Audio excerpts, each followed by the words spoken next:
So you want to, I think you want to start. Just say a few opening words, and I'm very briefly going to introduce them, but really briefly. I'll explain the ground rules. Well, first, welcome on behalf of the Economics Society. For those of you that are at LSE, or for those of you that have come from far off, much further away. I guess in light of the looming general election, hopefully today we'll shed some light upon what each of the parties will do should they come to power. And amidst perhaps one of the greatest recessions in recent economic history, economic policy is perhaps one of the most important things of the upcoming election. I hope it will shed some light on it, and I'll hand over to Judith for some opening remarks.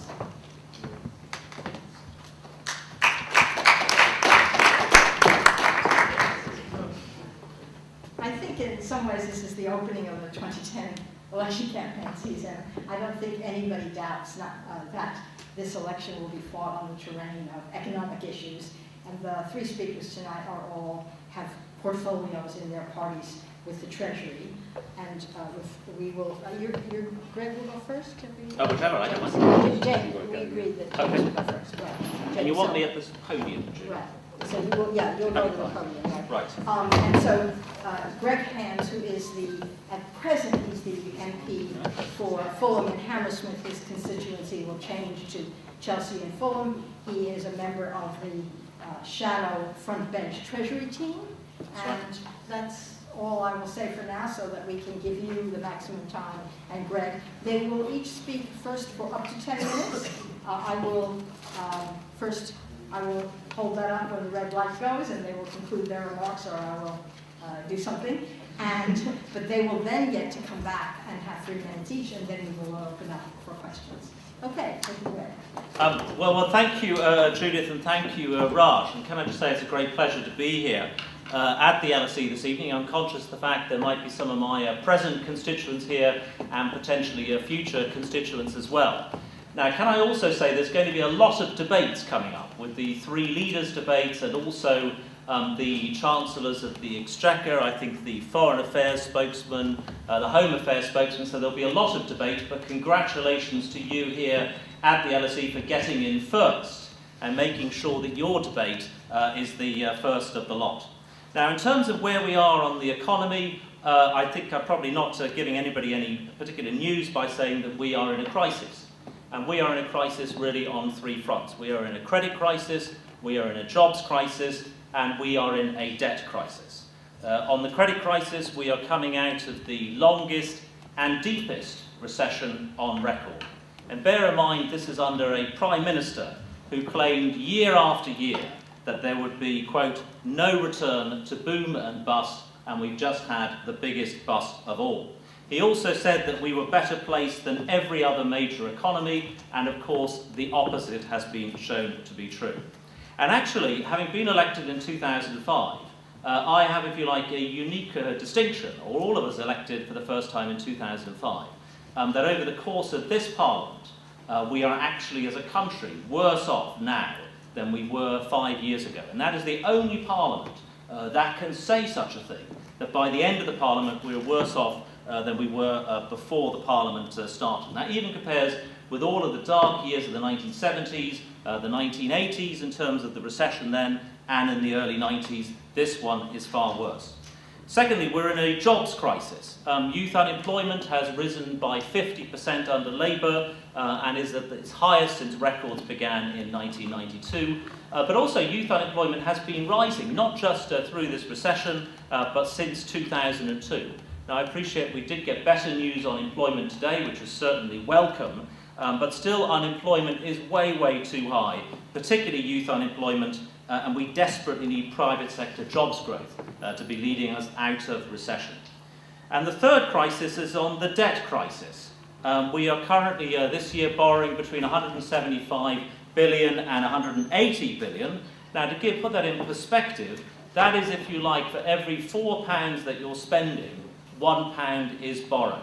We are borrowing around about £500 million a day, or putting it another way, we're borrowing more as a country this year and next year than every single other government put together prior to this one, which I think is an astonishing statistic since the national debt started, I think, in the late 17th or 18th century. And the public sector net debt has already doubled under this Labour government since 1997, and the Treasury's own figures show it doubling again by the year 2014-15. Now that's just a setting of the picture today. When you look at things like forward interest rates, really the picture is truly terrifying. The market is already saying that interest rates will be rising quite considerably unless we get a grip on the deficit. And the Treasury is already saying that debt interest will rise from 22 billion this year to 67 billion in 3 years' time, and that's even before any significant interest rate rises, by which point it'll be larger than any budget item rather than health. So anybody who says to you that the deficit doesn't matter, or even as the government say, that we need to be having a high deficit to get us out of recession, I tell you that is coming at a very significant cost. Now, why do we need to keep interest rates down, which I think will be the biggest priority for an incoming Conservative government? First of all, it's a bit of enlightened self-interest, in the sense the government has to get to grips with that deficit. If we are paying an enormous amount out on interest rate payments on that debt, it's going to make it very difficult for the government. I think it will also make it difficult for business. We all know that recovery is driven by business, and we need to keep interest rates as low as we reasonably can to aid that recovery. And it will also be very, very difficult for people with mortgages and other indebted consumers. So I would describe the situation at the moment as being precarious. So what is our plan for the recovery? First, we are determined that the recovery will not be built on the backs of the poorest. We are quite clear that we are all in this together, and we need to make sure that everybody pays their fair share. Secondly, we need to get banks lending again through our National Loan Guarantee Scheme, which will be up and running quite quickly, we think, to get credit flowing in the economy. The third area is to tackle unemployment with our programme called Get Britain Working. We also have a targeted tax incentive, no employer national insurance contributions on the first 10 employees of any new business in the first year that it's been started up, as a way of encouraging small business growth and employment in that sector. We'll be cutting corporation tax, the headline rate from 28p to 25p, the small companies rate from 22 to 20, funded by the phasing out of some of the complex allowances. But overall, we see ourselves having to go to create a new economic model based on more investment, more savings, higher exports, and we will need a strong private sector recovery driven overall by enterprise. But the deficit is going to be the most important thing for us to tackle. We are pledged to remove the bulk of the structural deficit within the first Parliament, and we will start doing this right away, mainly through spending reductions, but we cannot rule out tax rises as well.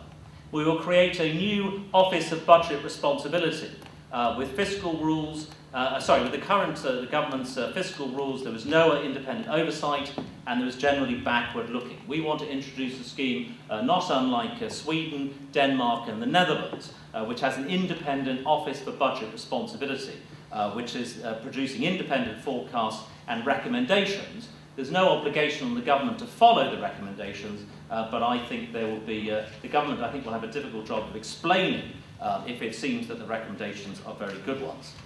So it makes it much harder to create such a debt crisis in the future. We also need credibility in the markets. Having worked in the international debt markets, I know this only too well, the importance of maintaining Britain's AAA credit rating. And the markets are sending the message very, very clearly indeed that it is a Conservative government that will maintain our AAA credit rating, and it's the markets who are saying that only a Conservative government will have that credibility. And before anybody casts any doubt about the importance of maintaining your creditworthiness, I would just point to the example of Greece, where their debt servicing costs have risen considerably, as I think most people in this room will know, which has already fed through to higher mortgage costs for Greek consumer borrowers. So what have we said on the deficit?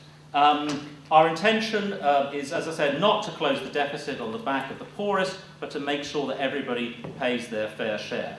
The first thing we would have a public sector pay freeze in 2011.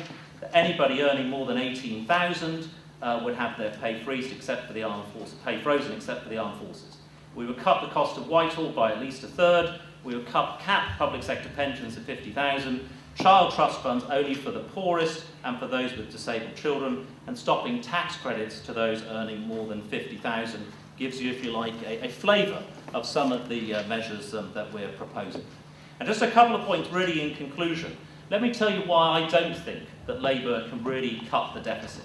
And that is, and you may think I'm verging into the area of politics, but it is an important point. And that is because I believe the Labour Party has become a wholly owned subsidiary of the trade union Unite. The amazing revelations today that Unite even has a full-time officer in the Prime Minister's Policy Development Unit with the salary and the pension paid 100% by the trade union Unite. Now, whoever wins and whoever forms the next government is going to need to carry out public service reform. And I believe it will be nearly impossible to do this for Labour if they are this close to the largest and most militant public service union, who are effectively their paymaster. This public sector union pays Labour's bills, pays Labour MPs' expenses, and a huge number of candidates are union officials, and 148 MPs receive funding from Unite, and now we learn they have their own senior staff in Downing Street itself. So my conclusion is this election coming up, we will have, I'm going to give you a couple of predictions. The first is I think there's going to be an enormous amount of public interest in this election. I think we're going to have the highest turnout since 1992. I think regrettably other parties may hit a record high, which I think is not necessarily going to be helpful for our democracy, with the BNP in particular. But I believe that the Conservatives will win this election, and I believe that we will win it well. I think the electorate, when they come to a choice between 5 more years of Gordon Brown, and let's face it, 3 years have been bad enough, or a new direction under the Conservatives and David Cameron, that they will choose the latter. Thank you very much.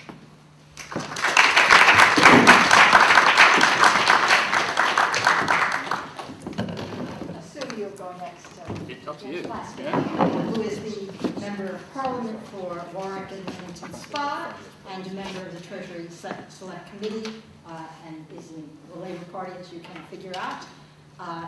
Again, it will be 10 minutes, and the floor is yours. Okay, Judith, thank you very much. I'm going to take rather a different view.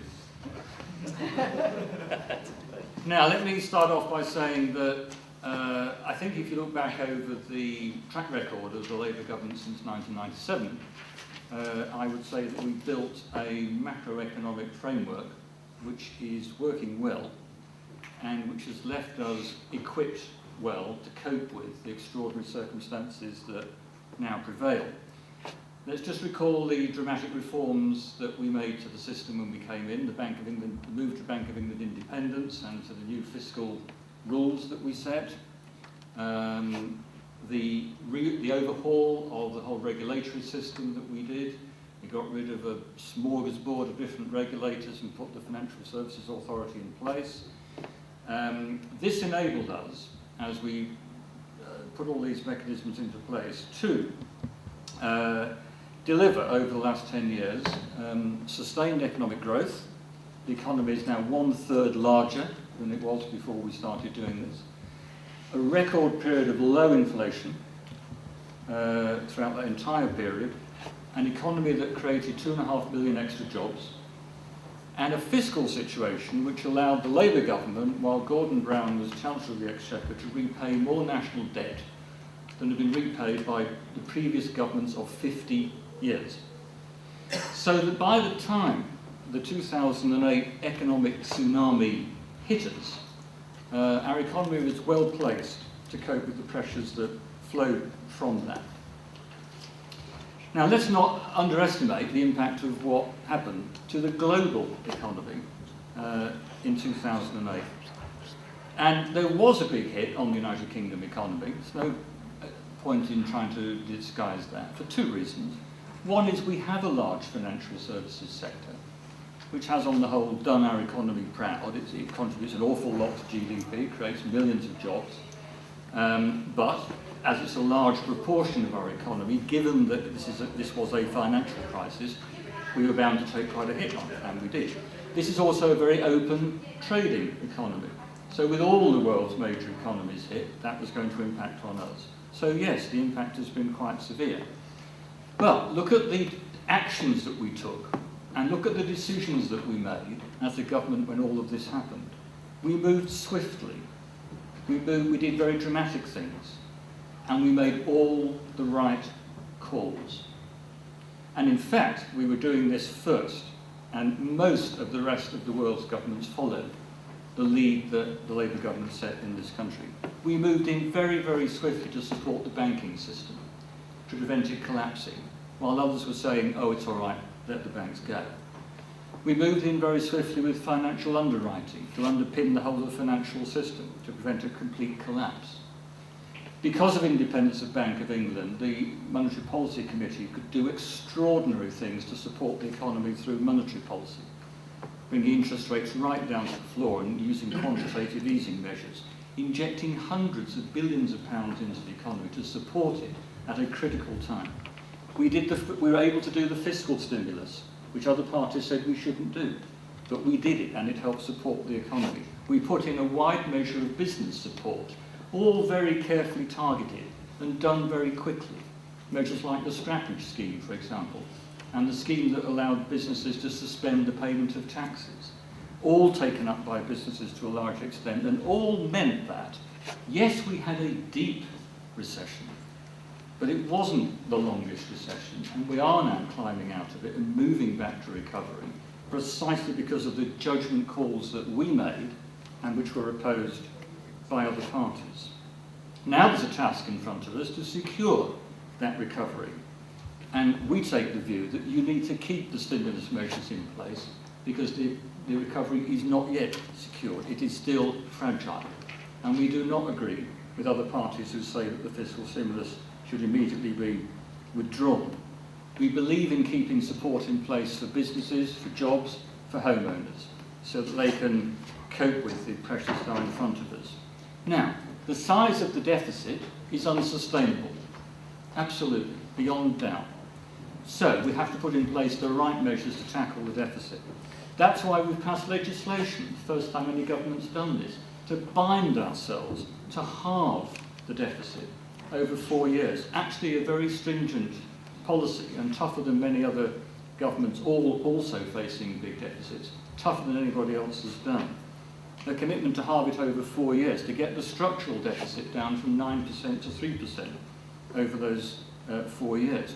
We've already announced some tax rises, £19 billion worth of tax rises already announced. And we're asking people with the broadest shoulders to carry most of the burden. That's why there's a 50% new marginal tax rate, as well as an increase in national insurance, as well as changes to pension relief for higher earners. We've also announced £30 billion worth of spending reductions. And as soon as the world's economy has stabilised and we're more certain of where we are, there'll be a comprehensive spending review setting out the programme for that 4 or 5 years to deliver that very stringent objective of halving that deficit. But we need to secure long-term growth as well. This isn't just about tackling the deficit and securing recovery. It's what happens next. It's about thinking about Britain's long-term future and investing for that future. That's why we have a new industries, future jobs strategy in place. It's why we're putting government backing into the key industries that will deliver the jobs of tomorrow that will probably be the basis of your careers. Low-carbon businesses, IT-based businesses, pharmaceutical businesses.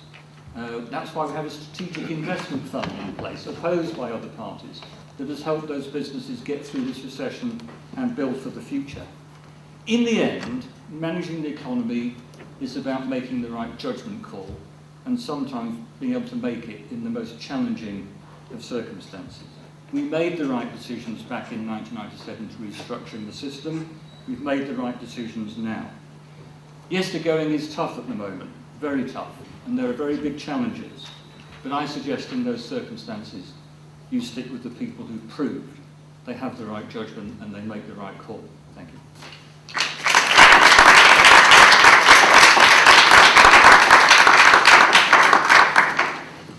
Okay, I won't pretend that this cable isn't the best known of the speakers, but I will give you the 30-second variant nonetheless. That he's MP for Twickenham for the Liberal Democrats, and he is the Shadow Chancellor for his party.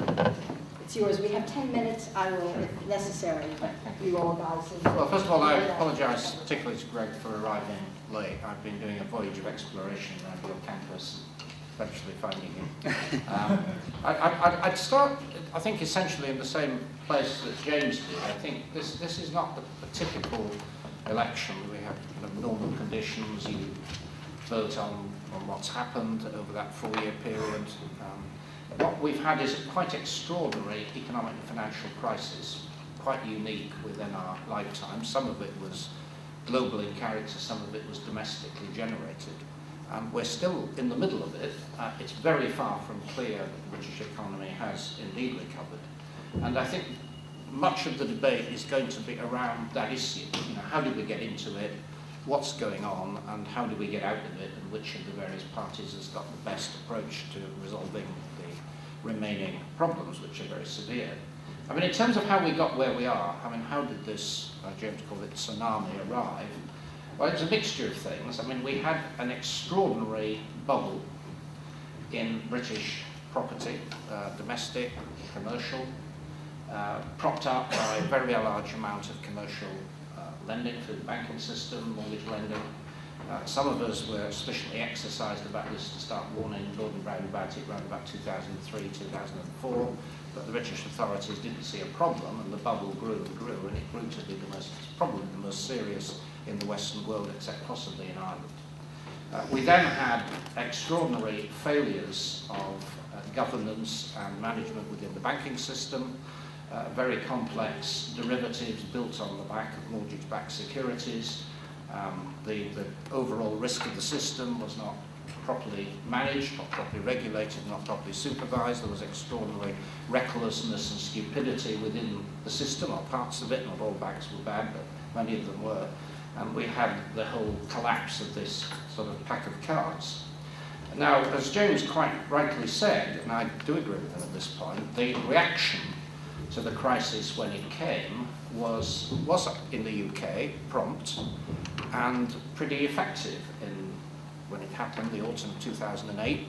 I don't think it's entirely correct to say that Gordon Brown invented everything, but I've always acknowledged that the response to the crisis was broadly correct. I mean, I do criticise the government for the complacency leading up to it. There was certainly no willingness to understand the instability that was building up in household debt and housing, a lack of understanding of the dangers posed by an excessively large banking system. But nonetheless, we were where we were, and they did react to it quickly. We had extraordinary monetary policy, fiscal policy, semi-nationalisation of the banking system, and the systems of underpinning credit. I don't think it was, as I say, entirely their creation. I like to think that some of the things that were happening were several weeks after I and my colleagues had been calling for them, but nonetheless, it was a good episode in this long period of government. I think they've drifted since, actually, in some key respects, particularly failing to follow through on the action taken on the banking system. But more or less, if we take that period in isolation, it was a positive one. But we're now in a period where we hope there is recovery. I have to say it's far from clear that that's happening. There are a lot of negatives hanging over the economy. It's been artificially supported by monetary steroids. We don't know what will happen when they're withdrawn. British households are very heavily overborrowed. We're reluctant to spend. We don't know where the growth of demand is going to come from. And we have this enormous budget deficit hanging over the economy, which at the moment is fundable. The government's able to borrow at fairly low interest rates. It's fairly clear that this isn't sustainable. And the big task facing the next government is going to how you manage this. We're talking about 12 or 13% of GDP, and about 2/3 of that is structural.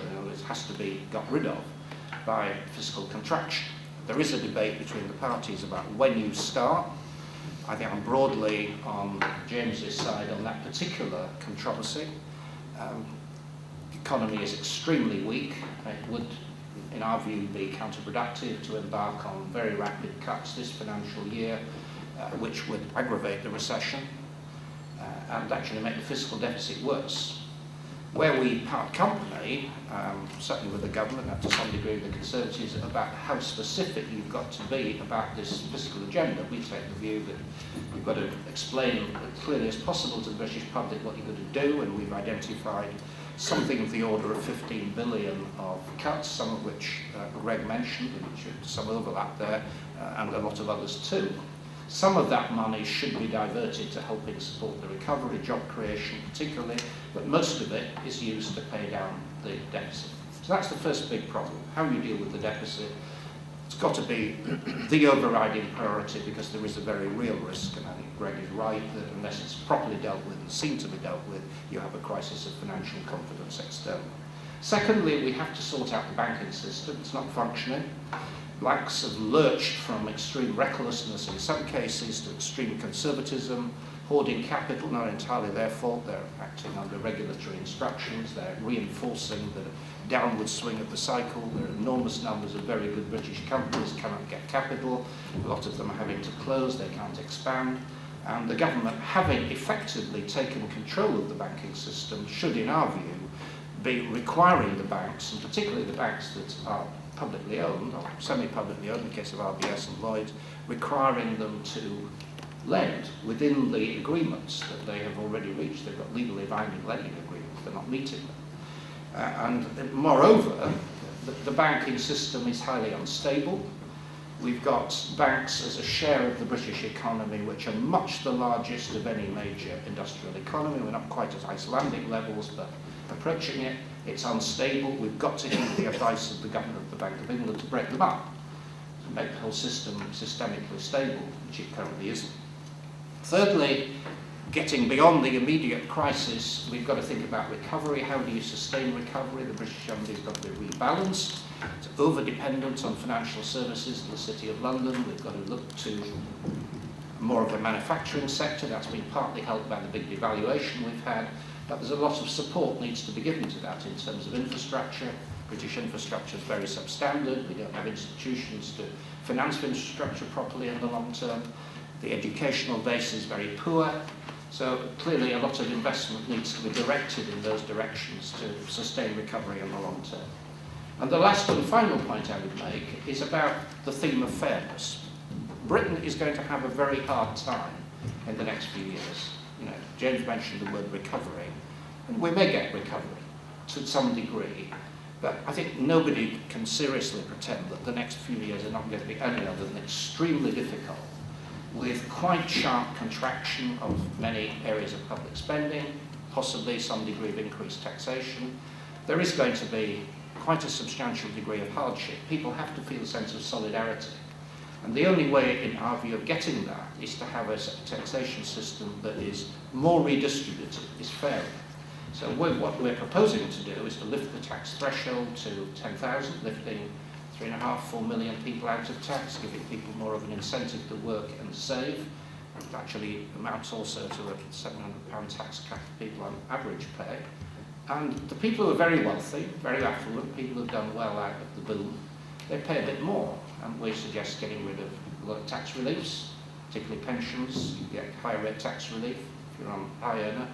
Capital gains tax is less than half the earned income rate, which encourages a lot of people to avoid paying higher top rate tax. And we also suggest tax on high value property, over £2 million, raise another £2 billion that way. Some degree of taxation on pollution, aviation.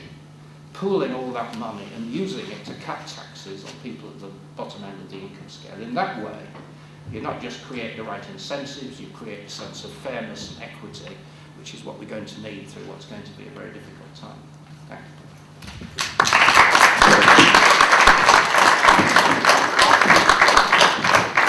I'll speak from here to save time. We now go in the same order, and you have 3 minutes, up to 3 minutes to respond. Since we're tight on time, please don't feel obliged to use all 3 minutes, but we all know this is the best part, so we're keen on it. Right, okay, I'll probably, I think from here on, I guess we're speaking from here, so, thank you to the other two speakers, and it's good to have a debate. Let me just pick up on a couple of points James Plaskitt made from Labour, because I think some of the stuff he said was really quite incredible. He said that he thought the macroeconomic framework had been working well. He praised the new fiscal rules that were introduced in 1997. Yet I think it's clear to everybody that the fiscal rules were first fiddled and then abandoned. The overhaul of the regulatory system, I think Vince and I would be agreed. The regulatory system, while by no means the cause of the crisis, I think certainly didn't help. It was quite clear that nobody was in charge, and tripartite simply hadn't worked. I think to say that the independence of the Bank of England was a good move, but to say that the overall of the regulatory system was a positive, I would strongly disagree with that, which was actually a point that we and the Conservatives made at the time, back in the late 90s. And then he came out with some fairly incredible stuff about the repayment of debt. And I'm afraid to say that one of the problems, there's two big criticisms of Labour going into this recession. Let's just ignore for a moment the behaviour during the recession, but let's just deal for a moment going into this recession.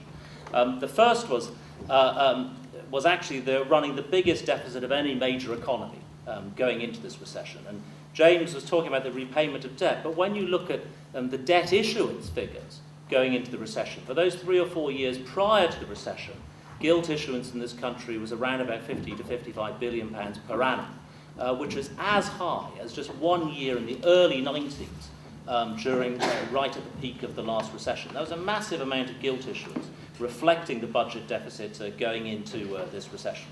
And he talked about the fiscal stimulus. I'm afraid to say that the VAT cut in particular, I think was a terrible waste and widened the deficit, and I think had no appreciable impact on the economy. It was supposed to particularly impact in the retail sector and consumer spending. Most of the major retailers said it had absolutely no impact whatsoever. So I think the two major mistakes, the regulatory system and going in with the largest budget deficit. And it's all very well now, it's all dressed up as this new piece of legislation to halve the deficit. Now I'm afraid to say it's not a piece of legislation you need. You need to show a plan and a programme and a willingness to reduce the deficit. I'm afraid a piece of legislation simply doesn't cut it. I think what Vince for the Liberal Democrats said, I agreed with rather more of, but not all of it. I think he was saying that 2/3 of the deficit is structural and, quote, has to be gotten rid of. And he says he's identified £15 billion of cuts. Unfortunately, I think a lot of his colleagues disagree. David Laws, his education spokesman, was on Newsnight only last week talking about all of health, education, policing and international development all being ring-fenced. His leader, meanwhile, on the other side, has been talking about savage cuts starting this year, which again I think shows a certain muddledness in the overall thinking from the Liberal Democrats. However, I agree with him that we need to sort out the banking system, the economy is imbalanced and we need to do something about that, and the importance of fairness. Okay, thank you very much. To deal with Conservative positions first of all, that's quite easy because it's in their DNA just to get hold of the public spending as soon as possible and start cutting it, because that's just what they want to do. And I think it's a fundamental misjudgment. And I'm just going to plead in support some major witnesses, if I may, such as Dominic Strauss-Kahn, who's the Managing Director of the IMF. I'll use his words: exit too soon and you will kill the recovery. Exit should await a sustained recovery in private demand. We recommend erring on the side of caution, as exiting too early is costlier than exiting too late. Richard Lambert, the CBI director: I think the government is right to say it would be a bad idea to slam the brakes on right now because the economy is too fragile. And yet you had Ken Clarke yesterday, I think it was, or on the radio saying let's go even faster on deficit reduction, and he wants the structural deficit eliminated at breakneck speed. I think all of that instinct is once again a case of the wrong judgment being made at a critical time, and I think the Conservative approach would be pretty damaging to the economy. Greg did a bit of rewriting of history on the subject of regulation. I sat on the committee in Parliament that introduced the Financial Services Authority. 3 or 4 months on that committee. And all the time we were taking that legislation through, we were battling against Conservative opposition saying, you're over-regulating, you're over-regulating. You should just leave the banks to do what they want to do, it'll be fine, the market will sort it all out. So we put that regulatory system in place in the teeth of determined Conservative opposition not to do it. Okay, it didn't work out perfectly, it wasn't the ideal solution, but if you'd had the alternative, you'd have had no regulatory system in place to support us at all.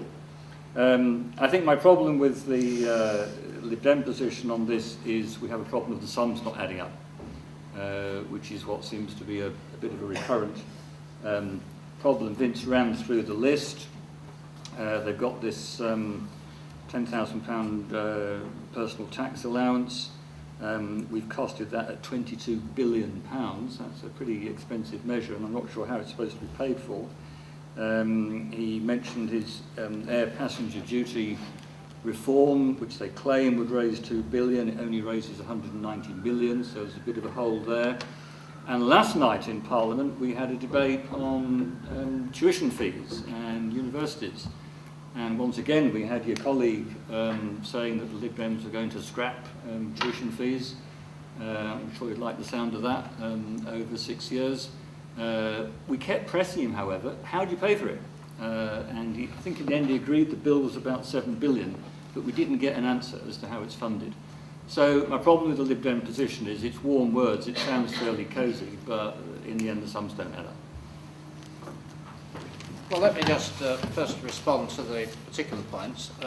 As far as Greg's concerned, certainly my leader has never contradicted the view that I've taken, and he's repeatedly taken, that it's not sensible to make deep cuts this financial year. I don't know how that got into circulation. My colleague David Laws, who talked about ring fencing, was wrong, and I hope that's going to be corrected. We do not believe in ring fencing particular government departments for spending, and when you reflect on this, it's clear that that approach is not helpful, so what the Conservatives have adopted.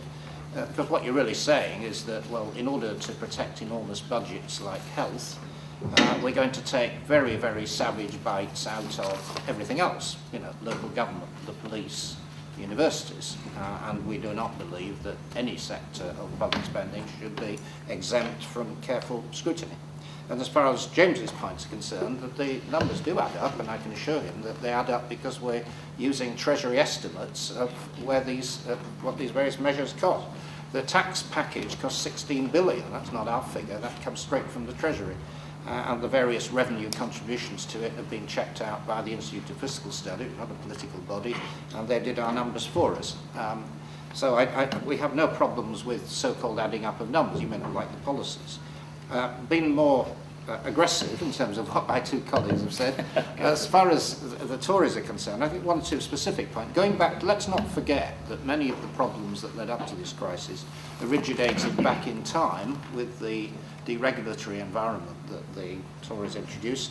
One of the most damaging was the demutualisation of building societies. Most of the banks that collapsed were former building societies, mutual building societies, that were converted into banks, and the structure was unstable, and that helped precipitate the crisis that we've had. When the crisis happened, I've acknowledged that, for all my many criticisms, the Labour government handled it well. I mean, the Tories were all over the place. I mean, they did not know what to do about the problems of Northern Rock and then about the bigger banking failure. Were initially stridently opposed to public ownership, even though the alternative was the nationalisation of losses and the privatisation of profits. And that was not a glorious episode. And coming up more recently on this absolutely fundamental issue, George Osborne was quite clear until very recently that the next government needed to embark on substantial cuts in the coming financial year to year seriousness.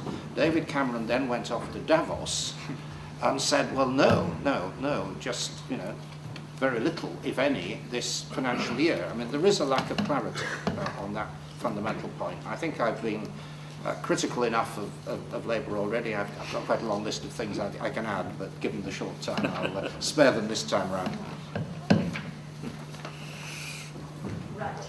Okay, well, because we are tight on time, we really can't have discussion, just questions, which we're sorry about. I hope people will stay afterwards and talk among themselves. Can I see, as a show of hands, how many people at the moment, this is your last chance, but would like to ask questions? Okay. Well, what I suggest is that I will start like that.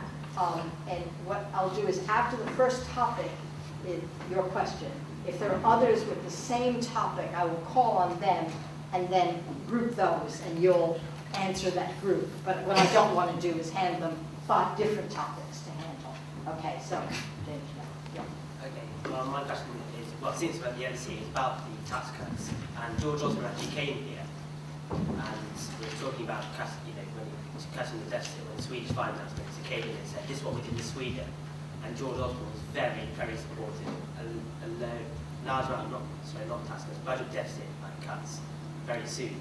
I'm just wondering, how clear can that position be made tonight by yourself? And, for example, the other parties, how quickly we get the budget deficit down? Okay, so other questions on the budget deficit, how fast we get it down, and what their party position is. Any on that? Yes? Well, I was just interested because I was watching Prime Minister's questions today and just reflecting on how adversarial our system seems. And I was just thinking that because the market reacts so badly to uncertainty, whether there wasn't more scope for some cross-party talks on making a plan for the deficit. Like, I'm not so sure, given that there's already been elements of compromise on behalf of all the parties in terms of their positions, whether there's not more room for the parties coming together and presenting a plan on behalf of Britain, because it seems that's something the markets might react well to, whereas at the moment they're worried about the uncertainty of who's going to be in government and whether there'll even be just one party in government. Okay, others on budget deficit? Okay, if not, then take it away, each of you in turn. Shall we go that way, starting with Greg? Right? Budget deficit, what do you think about it? And on the budget deficit, is it useful to have? But you're going to mix up the answering order at some point. Yeah, what I was thinking of doing is you, and then or me. Okay. Okay.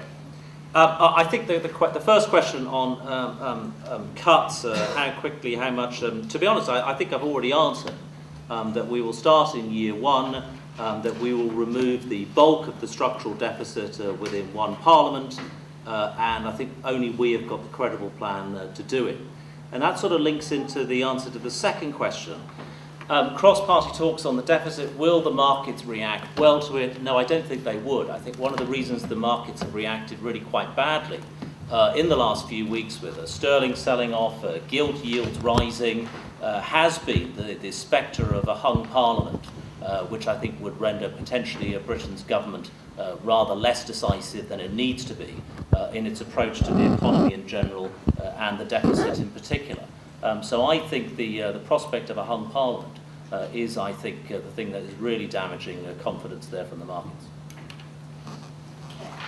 So James next, and then Vince, and then I will do them in systematic order as you suggested. I've mixed them. Okay, your question on getting down the deficit, as I said, we've put the strategy in place. It's a 4-year strategy, by the end of which we'll have the structural deficit down to about 3%. We think that's the right pace to go at, and we've set it out very clearly. The early moves are already announced on that. As I said, I ran through the mix of tax measures we've already taken and some of the spending measures we've already taken.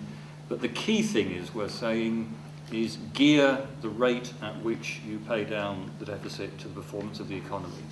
Don't put the recovery at risk by just going at it dogmatically because you just want to do it, because in the end it will be counterproductive. You could actually make the deficit worse. So you've got to nurture this recovery and link what you're doing to that. On the question about uncertainty, well, look, you guys get to make the choice, right? And this is what a democratic process is about. There's an election coming. And in the run-up to an election, all of us in the political parties will put our prospectus to you, and then you decide.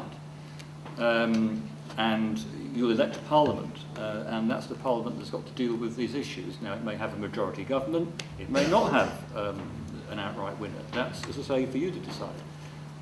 If it's something other than an outright winner, then clearly parties will have to work together, because that's what you will have decreed as the electors of this country.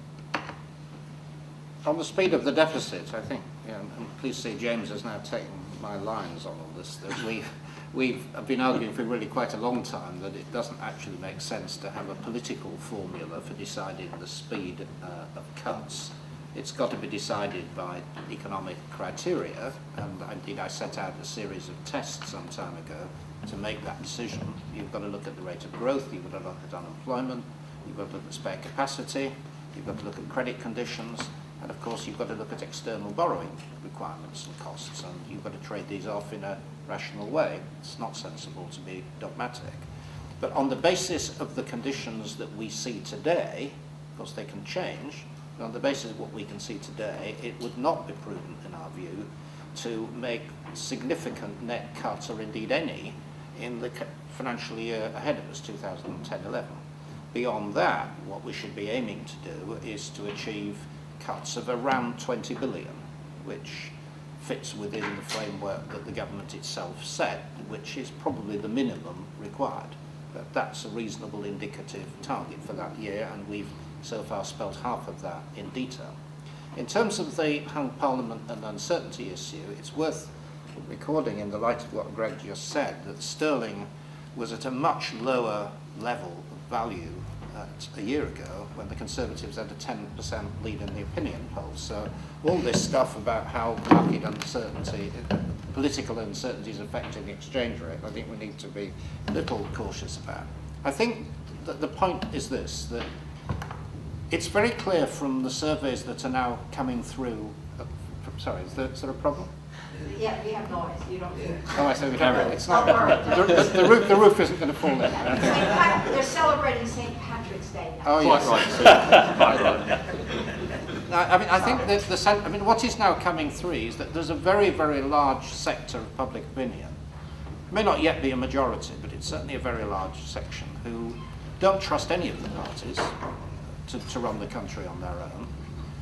You know, for reasons that we've partly gone into, and actually think it's rather a positive idea that British parties should escape from this tribal, narrow culture and actually find some common ground. I mean, I think that's beginning to take hold, and I suspect that there are intelligent people in the markets who think that too. And if they were rational, and there are quite a lot of financial commentators who've made this point over the last week, that it doesn't actually have make a great deal of sense to have a government, let's suppose in Greg's guy of what the people want. They could do. I mean, you know, that's been the prediction for the last few years. Quite likely, may well be. You'd have a government coming in with 40% of the popular vote. Let's say 60% turnout. 1 in 4 adults trying to carry through a very severe mandate in very difficult conditions with minimum public acceptance of what they're trying to do. You've got some very, very big long-term issues to grapple with. In fact, I think one of the things on Greg's list was public sector pensions. That's not something you can do in 2 or 3 years. It affects people's pensions over 20 to 30 years. You've got to have agreement between parties. If you take the costs of long-term personal care, which is a major issue, you've got to have agreement between parties on this. You cannot do this by ramming things through unilaterally with governments that may have won a majority in the House of Commons, but do not have the majority of the country behind them. More questions? I had just going to go off. I'll come back to you, as you didn't have your hand before. I think it's you back there, yes. Yes, you. Yes, you. Quick. Yeah, how would all three of you propose to wean the UK off sort of financial services industry, given that, you know, like Unite is so powerful, and the reason our manufacturing industry is so weak is because we can't compete with the international market. I mean, that's just like an economic fact. But how do you propose to expand into areas such as manufacturing? You know, when unions in this country are so like unilaterally powerful. Other questions on rebalancing the UK economy or financial services? Yes. Yeah, mine was a similar question. Okay. Is there a general consensus that the banking sectors or the financial sector is still too large, and that there should be steps taken by the next government to shrink it? Okay. Other questions on the relative size of the financial sector? Yes. Given that we are in a whole about the structural deficit as we were talking about, how feasible is the rebalancing in the near future, as opposed to say 20 or 30 years from now? Or on manufacturing, growing manufacturing, shrinking financial services? Nope. Okay, the order that I've got on this Latin Square experimental design is that it goes James, Vince, and Greg now. Right, first of all, on is there an objective in terms of the size of the financial sector? No, I would say we shouldn't steer it in terms of trying to get to a certain size. It's not the size of the financial sector, it's not the issue, it's the stability of the financial sector. And the job to be done is to put in place the right structure and the right regulatory framework that makes sure the financial sector is stable. If you have a stable financial sector, it can do your economy an awful lot of good. An unstable one will not do any good, whatever its size. So I don't want to target a size of the financial sector, I just want to make sure it moves into a stable condition. And I'm going to recommend to you the forthcoming report that my committee is going to produce on this. The Treasury Select Committee will publish a report at the end of this month setting out our proposals as to how we do reform the banking system and reform the regulatory system to put it onto a stable footing. That's essential work that's got to be done. It's a major task for the next Parliament and the next government, but we're going to put some useful ideas forward as to how it might be done. So stability, the important thing, not the size. I don't accept that this is a weak manufacturing economy at all. We're the 6th largest manufacturing exporter in the world. I can take you to any number of incredibly strong and successful manufacturing companies in my own constituency, which are working at the leading edge of modern manufacturing, are massive exporters of manufactured goods and manufacturing technology. The university that is close to my constituency, Warwick University, has a world-renowned manufacturing sector research centre in it, which produces spin-off businesses, many of which are now extremely successful. I think the UK is at the leading edge of a lot of manufacturing technologies and products, and quite rightly so. We're very inventive, we're very creative. This is a great place to start a business and grow a business. So yes, there's plenty of successful manufacturing. The employment in manufacturing has reduced, certainly, because we do a different sort of manufacturing now than we used to do traditionally, and that our service sector is the biggest employer. But just because the manufacturing sector has shrunk in terms of employment, don't write it off in terms of its importance in the economy. It's still extremely important. It's still 18, 19, almost 20% of our GDP. And very successful for UK PLC. But it needs nurturing, it needs supporting, which is why the tax breaks that we've got in place for manufacturing and the other measures that we have on capital allowances and so forth are critical to the success of manufacturing businesses, but they're all going to be pulled away if the Tories get it. Okay, you are next. Yes, in terms of the size of the financial sector, I think the way the first questioner put it is should we get rid of it? I'm not sure that's quite the language I would use. I mean, much of the financial sector is pretty uncontroversial. You know, hasn't caused problems. You know, the insurance industry has been pretty stable. Commodity markets, you know, the stock market, you know, haven't been a problem. The problem has been around the banking system, which is, of course, one part of financial services. And I do think the British banking sector is too big, and individual institutions are too big. The share of banking assets, balance sheets, as a share of the British economy is something in the order of 400%. It's about 4 times bigger than our national economy. The RBS, which collapsed, had a balance sheet, one bank, bigger than the whole of the British economy. Barclays is the same sort of order of magnitude. And the reason why this is a problem is because they're ultimately underwritten by the taxpayer. And you currently have a position where Barclays, to take the one which isn't nationalised, is expanding very rapidly, trying to become the world's largest investment bank on the basis of a taxpayer guarantee. And this is fundamentally wrong and dangerous and unstable. And it has to be stopped. And I refer back to what I said in my presentation. The governor view, I mean, he's not a politician. The governor of the Bank of England says this is very dangerous. These banks have to be broken up because of the threat they pose to British systemic stability. So I think in general terms you're right that the sector, the banking sector, has to be smaller relative to the rest of the British economy.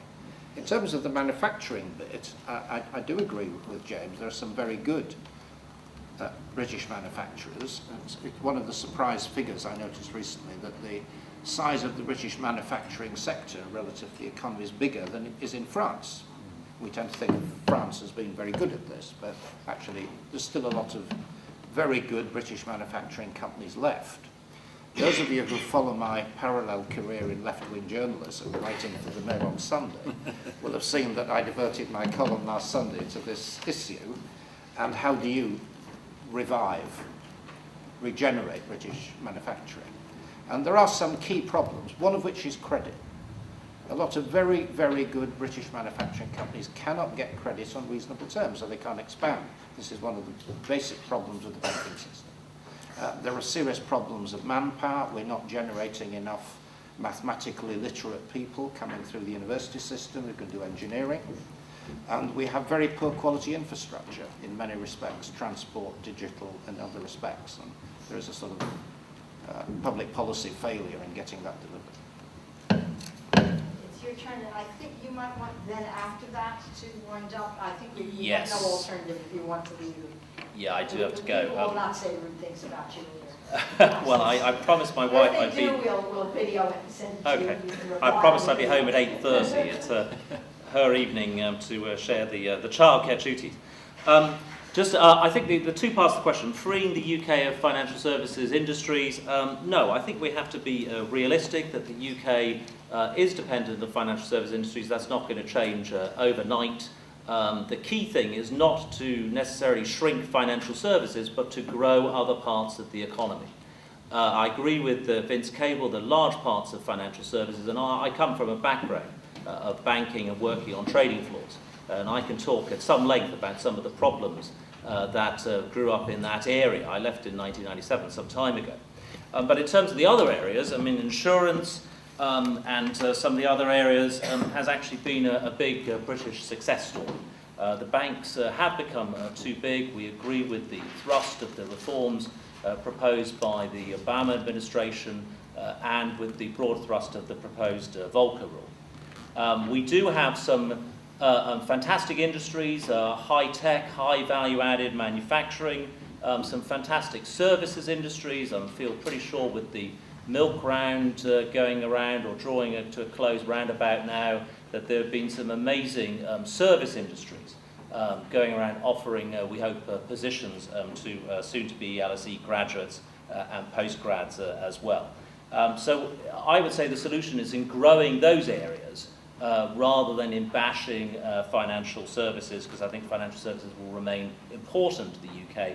And we need to also defend our financial services sector against encroachment, for example, and poorly thought through rules coming out of Brussels. In terms of the second question, which I think was something on the lines of when do we need to address the deficit, can we not address it in 20 to 30 years' time? I hope I'm not kind of mischaracterizing that question. I think we do have to do something right away. The UK, unfortunately, we are in a difficult position where, due to the collapse in the domestic savings rate, which frankly was already low in 1997, but totally collapsed under this Labour government, that we are actually unusually dependent. When I say unusually dependent, I mean compared to, say, countries like Japan or even Italy, we are unusually dependent on foreign investors due to our very small domestic savings rate.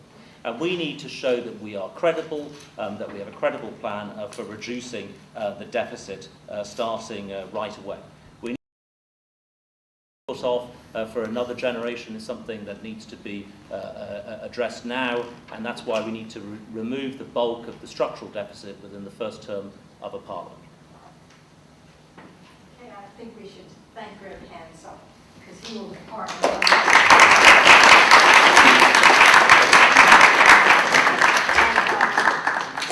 Then I would have thought the order should be Vince Cable and then that's okay. So we'll let Greg take his departure. We have a summing up. If there, we have to end more or less today anyway. So. I prefer to take questions. Right, as well. Okay, well, more questions. There were a few more questions. We have more questions. Wonderful. Okay, Raj, follow. Yes, please. Yes, first, this one. I think Dr. Cable touched on this, but how do each of your parties plan to deal with the problem of an ageing population, both in terms of health and in terms of pension? I think we can group a few questions, so yeah, please. Yeah, Greg talked about Conservatives having a policy of fairness when it comes to taxation. I'm not sure that the reality of their policy on taxation meets the rhetoric, but I'd like to know how you think that we can build a taxation system that makes sure that the poorest don't pay, the majority of the cost of getting out of recession. Okay, I think those two are meaty enough, perhaps. Or one more question? Maybe? Not right now. Okay, so aging population and fairness in taxation systems. For both of you, right? Okay. Is that okay, or? I think the key issue as far as the ageing population and the growing number of pensioners is concerned is how you approach the question of pensions, which is something successive governments have grappled with. You can either do this in a sort of very targeted way, which is in a sense where this government have acted through pension credit and means testing, which has the merit that you are directing resources to the poorest pensioners, and has the problem that it provides a big disincentive for people to save, because when the means tested benefits are withdrawn, you're paying quite a high marginal rate of tax in effect. Our view is that there is no alternative but to have a basic decent state pension. Given the financial constraints of the country, it isn't possible to offer some very generous increase in state pension as of now, and what the immediate objective should be to restore the earnings link, something that Mrs. Thatcher removed, this government's promised to do, and I think all parties have now agreed this has got to happen fairly quickly, so that pensioners at least have the expectation that their state pension will rise at a reasonable rate and they can plan accordingly. In terms of I think the other question was about the sort of fairness of taxation. I partly covered that in what I had to say, just notwithstanding what James's comment on it. We have a fully costed package, and the emphasis is on lifting low earners out of tax. And the reasons for that are several. One is that it provides people with an incentive to work. The other is that it does provide a tax cut for people on middle and low income. It lifts by lifting a lot of low earners, part-time workers, particularly women, out of tax. You lift them out of the whole kind of means-tested network as well. And you do, as you say, people who did extremely well in the boom periods pay a bit more. Today, a little bit more about the specific proposals that I was talking about. The mansion tax reflects the fact that there's been a massive increase in property values, particularly in London. There's been a very big increase in inequalities of wealth, much of it concentrated in property. So it's quite reasonable that you tax that wealth moderately. We're talking about a 1% levy on the value of property over 2 million. You don't raise enormous sums, but it does contribute to greater fairness. If you take the capital gains tax regime in this country, if you're on a high earner, you pay income tax, you pay 40%, it will shortly be 50%. If you manage to convert your earnings into capital, into shares or some other asset, and that appreciates in value, you only pay 18%. It was something that was exploited by the private equity people. So we want to close that differential. If you have a very, very large pension pot, you get 40% tax relief, well, it'll be 50, instead of 20% if you're just a low earner. So we want to equalise that treatment at the standard rate. These are all ways in which very well-off people could pay a bit more in order that people at the bottom end could pay a bit less. Okay. Now, Raj, you started with the really big question, the ageing population and the long-term health and pensions challenges that it contributes. The government's not been ignoring this issue. In 2007, we took through probably the biggest reform to the country's pensions infrastructure for something like 30 years. And I was the lucky minister who got to take it through, so I know it in some detail. And the two big acts that we took through really have addressed the long-term pensions challenges, and we took up most of the recommendations coming from the Turner Commission, which we asked to look independently at this issue and to address the long-term challenges. And I think we took through landmark reforms that will work. Remember, the age at which the state retirement pension comes in is going to be deferred gradually over a period of time. We also, very importantly, introduced the concept of automatic enrolment into pensions while people are in work. The big challenge we have, or had, was about 10 million people not making any contribution to a pension at all while at work. That was a ticking time bomb in the pension system. Well, auto-enrolment will come in shortly, and we hope the vast majority of those people will, through their working life, be contributing to a pension system on top of the state pension entitlement that comes. We've equalised entitlement between men and women, for example, which will be a great boost to many women approaching retirement who will get a full state pension instead of part of a state pension. Sweeping pension reforms designed to address that long-term challenge, and I think it's widely recognised that what we did was right, and for the most part it commanded cross-party support, for the most part. On health, a huge challenge there. That's why we want to work forwards towards a national care service, to work alongside and supplement the National Health Service. That too is a big, long-term, very radical reform, and when you're doing something like that, you want to try and build a political consensus. And we were having cross-party discussions, with the Liberals included and the Conservatives. We were getting somewhere. The Tories then walked out of the consensus so that they could slap up a rude poster about us. Well, you know, that's playing politics with a very important long-term issue, and I hope eventually they might be back around the table and talk seriously about long-term health reform. Your question about being fair on taxation, well, I think we wouldn't start from where the Tories want to start from. They've changed their tack and they've changed their policy many times in the last 6 months or so, but the one thing they've never changed is their first tax priority, which is to give a £200,000 tax break to the 3,000 richest families in the country on a massive inheritance tax cut. That is not the place to start, not in these circumstances, not in our view. You do need to address it fairly, which is why we've already said to the highest earners over £150,000 increase their marginal rate of tax. It's why we've said to the bankers on their massive bonuses, we want some of that back thanks for the general exchequer. And it's why we've already done things like putting in place a national minimum wage and the tax credit system to support low-income families. So yes, we'll work on the principle of spreading the burden fairly, as we've already done, and that's what we would continue to do. Okay. More questions? One more last chance. Nope, but that's it. Okay, would you like a minute or two to give your punchiest message, perhaps, or not? It's up to you. Yes, let's go ahead. Sell them it. They're going out to start the campaign, so what's your big pitch? Well, I'm happy to keep. Do you want me to do it? I'm not actually going to do that. I'm going to tell you what my job is as a Member of Parliament.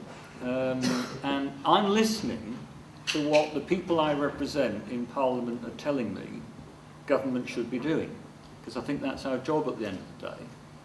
And I'm having extensive discussions with the young people in my constituency whose futures are at stake about the outcome of this election.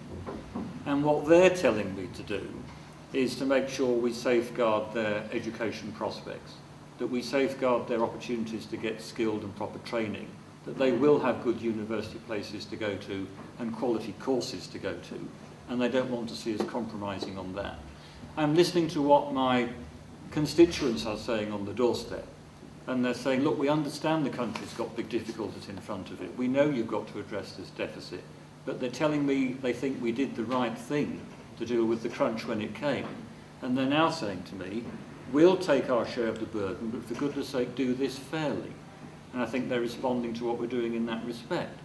And I'm listening to what the businesses in my constituency are saying, who employ my constituents. And overwhelmingly they are saying to me, for goodness sake, don't pull away the fiscal support too soon. It will jeopardise our prospects of being successful as a business. It will put your constituents' jobs at stake. And in the end, my job as an elected representative is to listen to those people and then turn their aspirations into reality. And I take the view, and I'm firmly of the view, that what we're offering at this election is responding certainly to what the majority of my constituents want us to do, and I think that will be the right way forward. have your time to use as you wish. Yes, I had 4 key points about how we get from where we are. One of them was the overwhelming need to get on top of this fiscal crisis, and it's got to be done properly and openly with the public. We've got to sort out the banking system and make sure they support the economy and not drag it down, which is what they're doing at the moment. We've got to have a very clear vision of what a rebalanced Britain actually looks like, which creative industries and manufacturing have a bigger role. And we've got to have a tax system that is fair and is felt and seen to be fair to a greater extent than it is at the moment. I just worry that in the middle of all this debate, there's a lot of shadow boxing going on which doesn't connect with reality. I mean, just to take one example, the one issue on which the parties are trying to create a debate is who is going to cut quickest, right? Well, the positioning at the moment is the government is saying, well, we're not going to quit quickly, and the Tories are saying we are. But then when you actually look at what's going on, you discover that the Tories are not actually saying we're going to quit quickly, we're going to make a tiny start quickly. And then when you look at the government, which say they're not cutting, well, go and ask your own university authorities. In the last week, I've been to my local further education college, which is making 100 people redundant. I've been to the National Physical Laboratory in Teddington in my constituency, which is a centre of scientific excellence, which is making 60 scientists redundant because of cuts. They are happening, they're here, they're real, they're today. And this artificial debate that's going on between the politicians, there's absolutely no relation to the reality on the ground. So if we're going to get anywhere in terms of having a serious political debate, I think we've just got to level with people about what's going on and the scale of the problem and what it's going to entail. Okay, I'm going to turn it over to Rob to thank people and wrap it up. So you just... I just want to really say a brief thank you to Vincent and James for coming down today and just present them with a small gift. Say thank you for coming down. I realise we have to declare these things. Hopefully it won't cause too many expenses issues. But, I hope you'll join me in one more round of applause to say thank you for today.